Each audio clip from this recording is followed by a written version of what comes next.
And welcome back to the Constitutionals podcast. If you didn't know, I'm your host, Chad White, and this is the only podcast. Nope, I just got it all wrong. I'm trying to make sure this camera records, and all right, let's start over. Let's pretend the last couple of seconds didn't happen. Let's do it. Let's do the theme song again and go.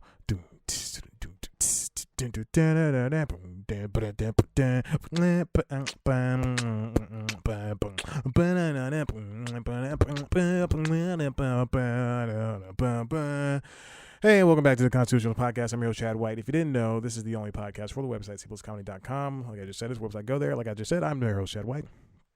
Spent a lot of seconds wasting in an episode that's extremely late. I would like to say it was the camera's fault, but it wasn't. I just got lazy one day after work, and then no. I was busy. I had to do something that wasn't any of your business.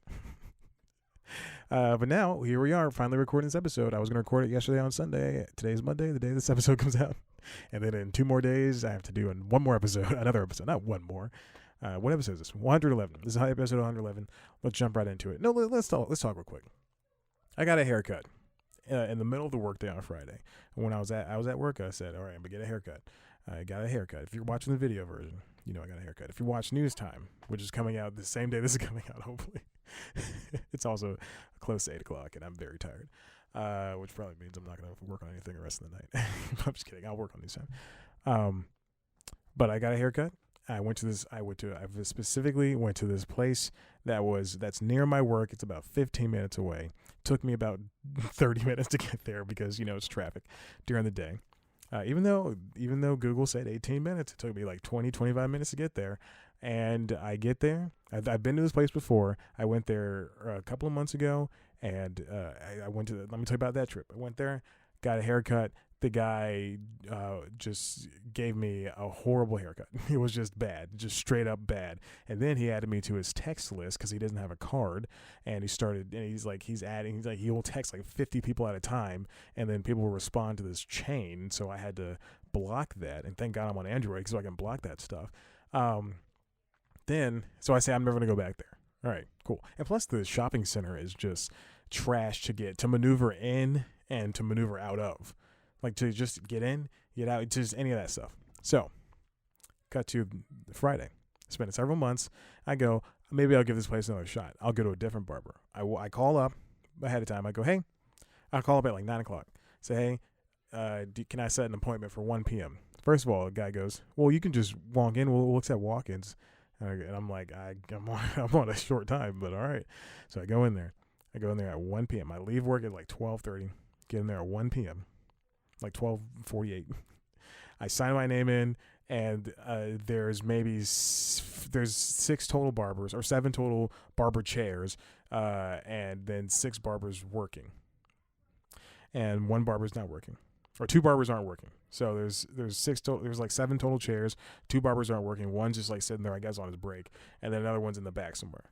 Then they go, oh well, I think his name was DJ. I really don't care. is DJ doing anything? And then because there's 3 guys waiting, but they're waiting on specific barbers, which is my mistake. I should have done that.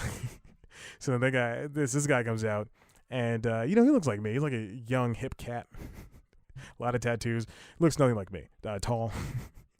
And he sits me down in a chair, and I show him a picture of Odell Beckham Jr. What I want is called a burst fade mohawk. I just want a mohawk, essentially. A mohawk that's just instead of fading the back, you would just fade the sides, and that's essentially the mohawk, the version of mohawk I wanted.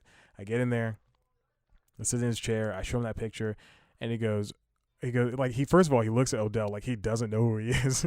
Like this is one of the best receivers in the NFL. Like, come on, please know who this guy is. And he sits me down, and he's like, oh, send me the picture. So now this guy has my number. So send me the picture. And then he's like, let me look at, he keeps looking at the picture on my phone, even though I sent him the picture. And then he tells me, he goes, follow my Instagram. And I don't follow his Instagram. First of all, I pull it up, and I think, no, I shouldn't have to follow your Instagram. First of all, he's got as many followers as C Plus Comedy is following on Instagram. That's 70 followers, which is nothing. I have my personal account has more followers than C Plus Comedy's account, which has featured several famous people, such as 2 of the Super Troopers, Laurie Cole Martin, Ron Funches, just a bunch of famous people, Jen Kirkman. I was gonna say Brian Regan, but I never interviewed him. I reached out to his people. Boy, howdy. So anyway, so we're doing the haircut. It takes him an hour and a half to get through the haircut. That is disgustingly long. First of all, my hair wasn't even that long. It was medium to long length. And I'm weighing my options of writing a review because I think people should know this. Twice I go to this place and I get a crappy haircut, and I do blame the barbers. And also the AC was out, so they had the door open and maybe like 2 small fans that were blowing, and so I was sweating through all of my clothes, all of them, my shorts, my pants because I was at work, my pants and my button-up shirt. I was just wet, just soaking wet. So he hands me the mirror, and he goes, "How was that?" And I go, "I guess it's fine because it's been an hour and a half, and I have to get back to work. It's going to take me another 20 minutes to a half hour to get back there." So I guess it's fine. Like I look at it, and then he charges me. I see a board, and then this is my mistake. I see a board up front that says haircuts are $20, and then I go, "How much do I owe you?" He goes, $30, and I go, "Excuse me." And I just get, I was like, I don't have time for this. I get out and I leave, and immediately, as soon as I looked at myself in the mirror and I was handing the money, I go, "This guy effed up my hair. This guy just screwed up my hair. Up top, it's very thin." Which is not my thing. I have thick billowy hair because I take care of it. But it feels like a flat top up top. There's a front part where that comes over my forehead. Well, it's not coming over my forehead, but where the front part of the hair, this is above my forehead, is lopsided. So one side is bigger than the other, so I have to pat it down whenever I fix it. And then the back is also big in itself, so the back top is big. So it goes. If you're looking at the video, and I urge you to, it goes big part, and you can't see it obviously in the video because I'm recording this in my closet again. So it goes big part, flat, big part, then the back, like big part top, and then the back, which is fine. Odell also had some lines in his hair in the back part, like at the very bottom. And the guy's like, "You want the lines?" I go, "Yeah, sure." And I expecting lines. This guy cuts essentially what looks like, imagine a turkey baster. So there's the line part, where the turkey actually shoots out, where the turkey baster shoots out the juices. So there's the basting juices. So there's the line part, and then there's like the big squeezer that's like a circle, and that's essentially what my line looks like from like the middle part out. So there's 4 lines, 2 in the middle, and then 2 right directly under that. He screwed up my hair. It's just ridiculous. I'm going to write a review, and it's going to be scathing. But I'm glad I spent 8 minutes talking about that. Let's move on. I want to go over the stories that I have for last week. This is from the New York Post. Google Assistant contractors slam company as white collar workshop. It's written by, because I have to do this, Christopher Carbone from Fox News. So according to a new report in The Guardian, I probably should have just done that, the contractors, part of a much larger group of more than 100,000 temps, vendors, and contractors at Google, have been pressured to work unpaid overtime and often feel like second-class citizens at the tech giant. So basically anything that happens at Google is basically relayed through people. So if you haven't heard recently, Google Duplex, which is the AI assistant, US AI assistant to set up a restaurant reservation for you, and most of the time, I think there's like an absurd amount of time that like 90% of the time or something like that, or like 50% of the time, that it's a person that handles setting up the reservation instead of Google Assistant doing it. But anyway, so these people that are working on Google Assistant, that are answering questions, that are making sure everything's running smoothly, that are either coding, or they're just answering queries, or they're taking the stuff that Google Assistant's having trouble with and just kind of giving it a little, ushering it along. They are being just worked like horses. Let's see. According to The Guardian, the Pygmalion team, I can't read, the thing is very far away, now includes 40 to 50 full-time Googlers and about 200 temporary workers employed through agencies. And they're just working their butts off. And I think this is like across, If you have Google Fi, a lot of the support team is in India. It's bizarre to ask a specific question and for that to not be relayed. And I don't mean this as a knock, but not to be relayed in perfect English, or for it not to be understood correctly or be handled properly. And so, you're dealing with all these contractors, but they're also not making enough money. The full-time people at Google, typically the median is really $240,000. That's from the New York Post.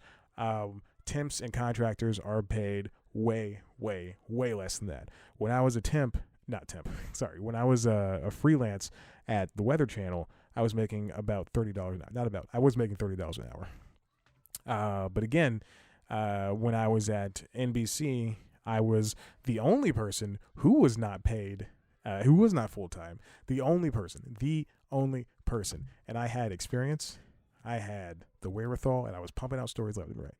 I was pumping out stuff that they now do as entertainment news. I was coming up with ideas, and I was paid $10 an hour. I was paid less than interns. I know, because one day an intern came up to me, and they were like, how do I fill out my timesheet? And I was like, let me help you out. And I saw their hours. And I was like, whoa, you're working more hours than me. I didn't say it out loud because I was ashamed. Still am. So, surprised by the mic. I just kissed the mic. But just know, Google's not entirely, I know Google's not a good company. And I say this having Google, using primarily Google Chrome, which sucks because Google Chrome is also, they're taking away the ability to use ad blockers on it. So now I got to switch everything over to Firefox, which is going to be easy enough, but I like Google Chrome.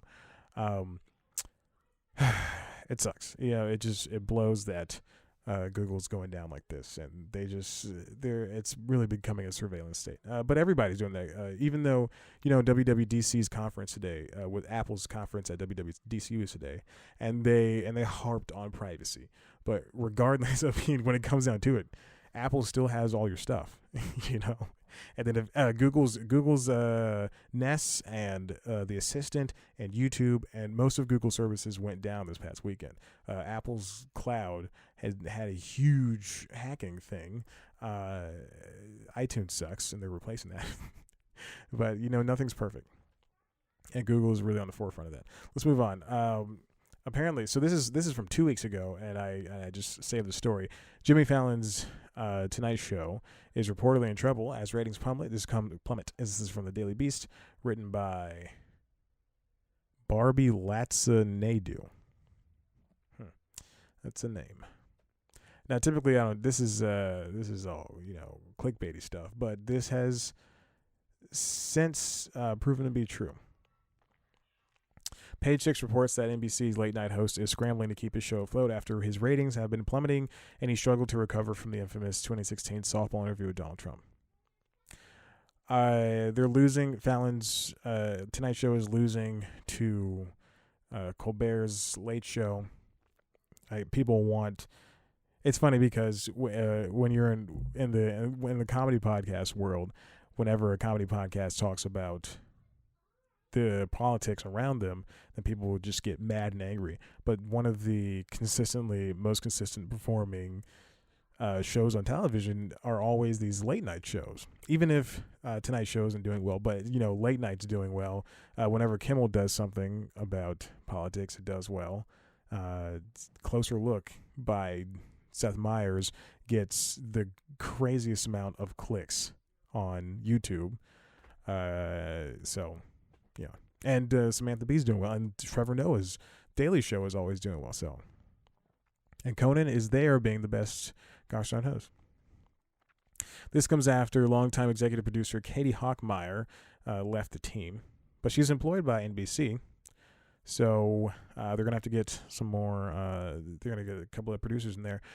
Colbert's show, Late Show, really turned the tide when they got the CBS. News or CBS This Morning producer, the guy who's really good, and I forgot. I did a story on him on Newstime. So they need somebody who can revitalize the show. Maybe pick somebody from SNL, because Fallon worked with SNL, and I guarantee one of the producers is still there. One of the producers from his tenure was still there. I guarantee all of them are still there. Maybe get one of them. And get an NBC News person too, for the sake of it. You know, you get two people who are on opposite ends of the spectrum who can help them. Apparently, Fallon is always hurt by this. This is what Fallon said. It was definitely a downtime, and it's tough for morale. There's 300 people that work here, and so when people are talking that bad about you and ganging up on you, it's a really gang mentality. You go, all right, we get it. I heard you, he added. You made me feel bad. So now what? Are you happy I'm depressed? Do you want to push me more? What do you want me to do? You want me to kill myself? What would make you happy? Get over it. Wow. Boy, oh boy. Yeah, it's sad. But Fallon, I think Fallon's great. I've since come to and this is really recent. I've since come to reason that, no, this late night thing, everybody's in it together. Who cares? You know, they're all fighting for the cause of trying to make you laugh at 11:30 at night. And really, that's all that matters. Then also, same thing. This is from Variety. The Tonight Show dropped their theme song. This is written by Michael Schneider, my good boy. My good boy. They dropped the infamous "Hey, hey, hey, hey," written by the Roots, written and performed by the Roots, and now it's just a short. A couple hays, and then they just play Jimmy on. I think it's to really get in that attention span, losing audience. People just don't want theme songs anymore. Conan's is notably shorter, especially since I have a band. Full Frontals is like 10 seconds. I started Hassan Minaj's, not sure. I didn't start the show from the beginning, but this week's episode, and that theme song is 10 seconds long. So yeah, this is just a way for them to keep those ratings going. So read those articles if you want. Keep doing that. Let's move on. This is from The Who. Not the band. The World Health Organization. They say that gaming disorder is real. I just put this in here because I think it's stupid. We need to stop making up disorders. And look, I get it. People really want to play video games. And it sounds like I'm really discounting this. I'm not. But it is the dumbest thing I've ever heard. It's not a real disease. Let's just stop making diseases. Let's things that are really killing people. I'm gonna go. I've heard this on 3 different IGN podcasts. And those are the only gaming podcasts we're gonna do these days. I stopped listening to other gaming podcasts because they try to be funny and they're not. And even IGN is trying too hard. Let's see. What is it called? This is from, what is the ICD? This is, so the International Statistical Classification of Diseases and Related Health Problems. Oh, God. And it's going to come into effect on January 2022. So in 3 years, it'll come into effect. This will be a real thing, and you could tell your doctor about it and whatever. They have a thing. They have a section for patient safety. Member states,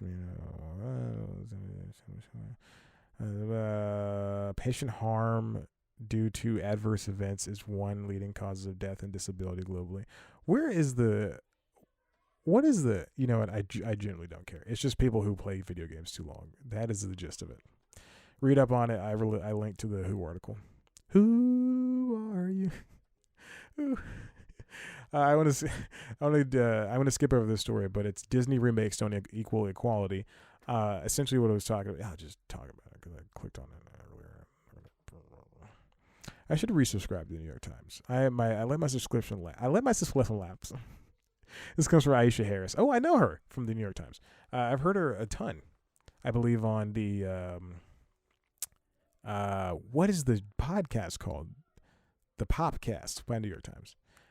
She wrote about Aladdin and how they Disney casted brown people in these roles, and here we go. I don't know what to say. What I've been saying for the past several episodes. Just because Disney is throwing brown people a bone and women a bone doesn't mean they're going to do it for every single movie, and it doesn't mean that they are the epitome of this stuff. It's like in the Beauty and the Beast remake when they hinted at that Josh Gad's character. God, what is his name? I'm reading it right here. I should just look at it. They had a gay moment where, and it was truly, Josh Gad's character was LeFou. It was truly and Aisha writes, blink and you miss it. You wouldn't know it was a gay moment if you were a child. You'd only know, like, hey, those two dudes were dancing together. Like, anyway, like, they're not being inclusive just because they have these things. It's only, I think, it is inclusivity when you're not making a thing of it. When you're not being the loud, brash person in the room. When Supergirl this past season introduced a main character, or I guess a team, someone who's part of the team, who the actor is transgender, the story shouldn't be, this is going to be the first transgender superhero. This transgender person is playing a character who I don't think the transgenderness played into the story. I think it was just because she's playing, I don't know, Starly, or I don't know. I wasn't paying attention this season. When Lex Luthor came, that's when I started paying attention. John Cryer was great. They killed him off though. But I'm pretty sure her character wasn't, she's a transgender superhero. Her character was just a female superhero, and that was it. Dreamer, that's what she played. Dreamer. Her character was just a female superhero, and that, I mean, when we stop treating these things, I understand. I get it. I'm glad. I'm so happy that they had a transgender superhero. I'm so glad they had brown people in these movies. But when that becomes the storyline, and that's not even part of the written storyline, then that's the issue. That's when you make these characters feel like they're outside of their element, like they shouldn't be there. Like, just because Black Panther was a superhero movie with all black characters doesn't mean that it's inherently supposed to be this be all end all for black people. It truly does not. And the same thing goes for Aladdin. And when Mulan comes out, it doesn't mean it's going to be a be all end all for Asian people. And then Dreamer is not the be all end all for transgender people and superheroism. Not Google. Disney's gonna make. They said Kevin Feige was talking about how they're gonna do. We're gonna see a gay Marvel character in a couple of years in the movies. They should have just put one in there 5 years ago. One of my favorite reveal moments, and it truly does not matter because it was not a story. Until like way after the movie came out, was, I think, in Star Trek, not Beyond, but I think Into the Darkness. You find out John Cho's character, Mr. Sulu, is gay. And it's in the last part of this movie. He's walking up, like, they get back from this mission, and he sees his husband, and he goes and hugs him and kisses him and does whatever, and that is how you do it. And no one talked about, like, I didn't see it until after the movie came out. I didn't see, like, a story about that until after the movie came out. And if we just, that's how it should always be. Dumbo came out, it was full of white people. It's bull crap. The Jungle Book had mostly white people. Cinderella was all white people. I don't think, how can y'all be happy about that? I think both iterate. The Jungle Book that was made from Netflix, it wasn't made for Netflix. The Jungle Book that Warner Brothers dropped because it was a horrible movie that Netflix picked up, that was all white people. All white people. We gotta stop babying these things just because it's your childhood. Just because Disney and Pixar give us Coco doesn't mean that, I'm done talking about it. I'm just so mad. It just makes me so angry. So I'm treating them like they're something special. And the last thing there's two more things? Is there two more things? Oh, all right. I have two more things. And then I could stop doing the show tonight. Oh my God, recording way too long. One is female film critics still outnumbered by male reviewers, almost 2-1 in 2019, study says, written by Brian Welk of The Wrap. This is a very interesting article that I saw, and I wish I had more time to talk about it. But women critics are still being they're outnumbered. I was going to say marginalized, but that doesn't make sense. Women critics aren't there are too many male critics, and in the same vein, there are too many white male critics who all share the same ideas about the same things. Women accounted for only 34% of the reviewers out of the 380 individuals whose work is included on Rotten Tomatoes, and only 32% of the 4,750 reviews counted in the survey during the spring of 2019. And that's recent. That's that's just like spring. We're still in the midst. We're about to start summer, but we're still in the midst of the end of spring. Essentially, I guess, because summer hasn't started yet. But it's hot. it's Atlanta. It's hot. It started getting hot in February. It was hot since November. It has never been cold here. That's staggering. The number of female critics rose 2% compared to 2018 study, and women wrote 3% more of all the reviews published compared to last year's study. You notice that these things, if you read a lot about this crap, you notice that these things tend to be true. There's A.A. Dowd is a very popular AV Club writer. Peter, oh God, I can't remember anyone's name now. The moments I need to remember somebody's names, and I only can think of basketball players right now. Great game. Did you guys see that game last night? Really close. Timestamp everything. But you get all these reviewers, and you notice that most of them do happen to be male and do happen to be. All right. Let's not bring race in. Let's go sex. Let's do all sex. But it is a lot of male critics out there, and a lot of female critics are getting pushed back to the bottom of the pile, or they're not even getting chances. There's not a fair by Eisenberg. Who's the host of Pop Culture Happy Hour? I forgot her name. This happens. I listen to her twice a week. God, this is embarrassing.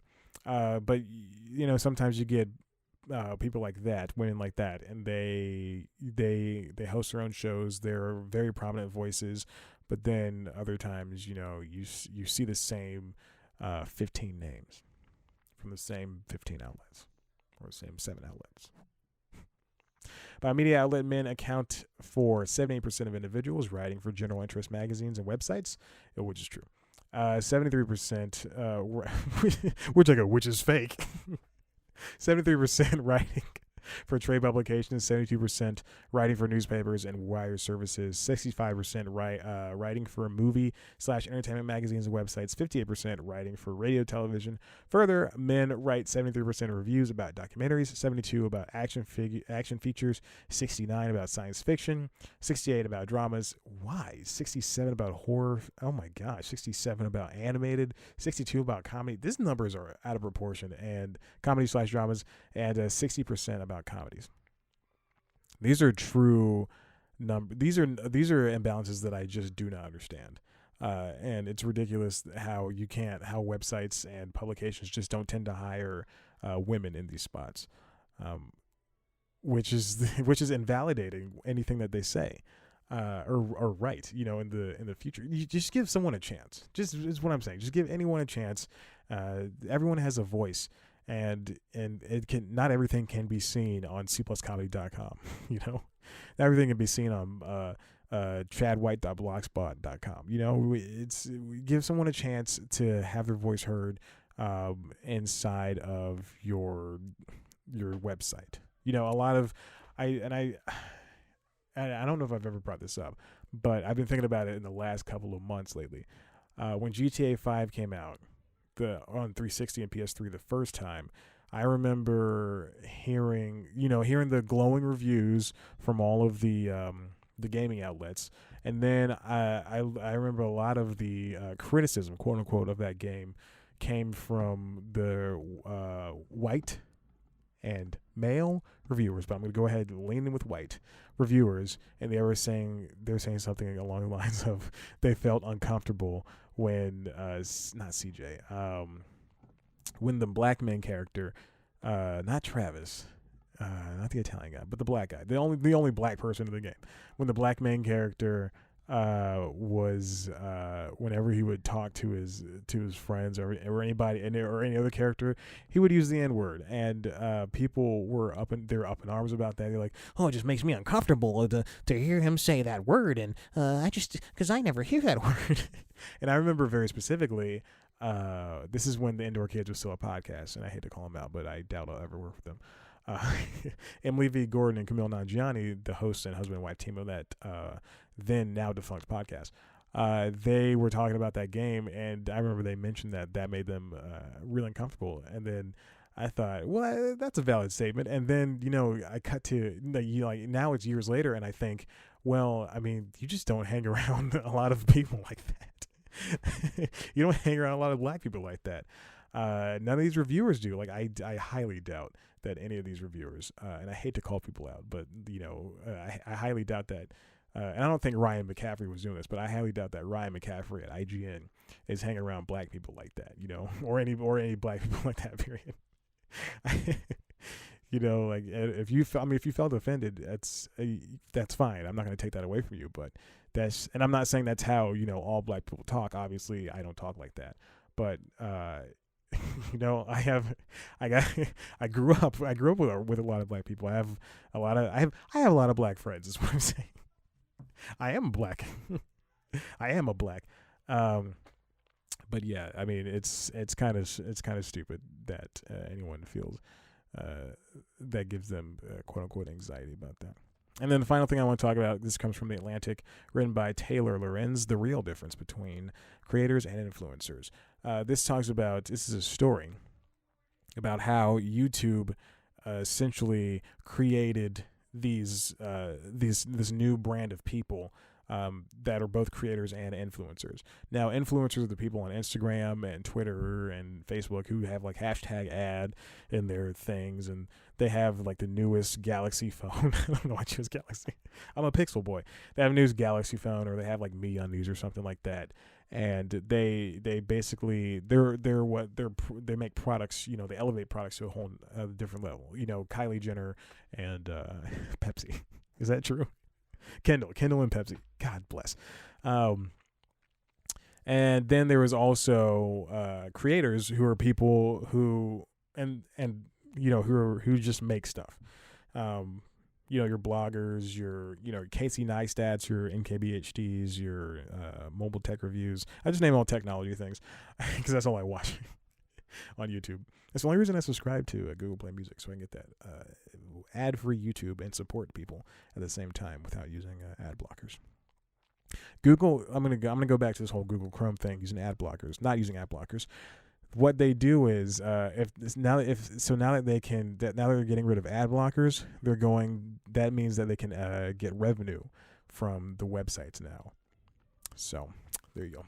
Get more revenue, not just like before. Revenue was maybe they're getting like 5% revenue with all these ad blockers. Now they're gonna be able to get like 15, because you're using Chrome and you're clicking on these ads, or the ads you're seeing or whatever. Anyway, who cares? That's like a cursory look at it. So YouTube creators, versus influencers, and this article is talking about what they want to be called.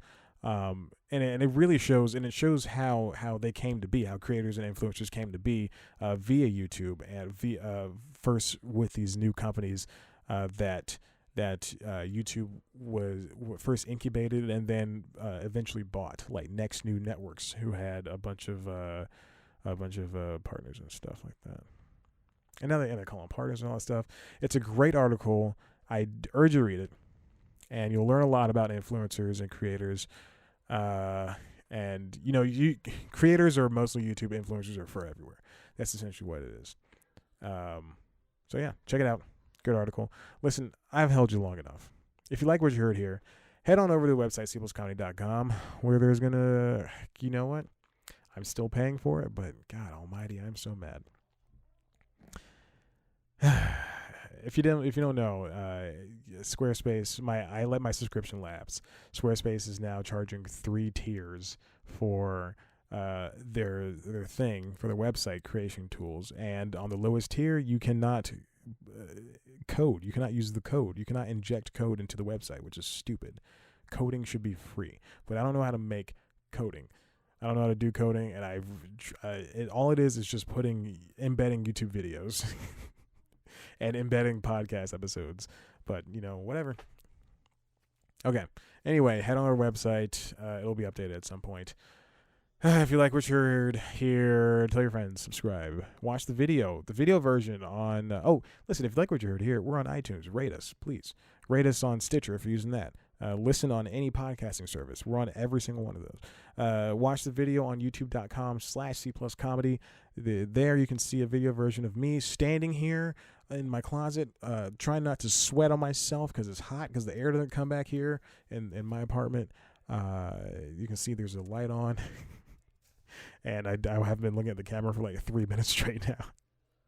And also on youtube.com/peoplescomedy, you can see our premiere show, News Time, which is a great show I do at once a week. It's like the Daily Show, except way less funny.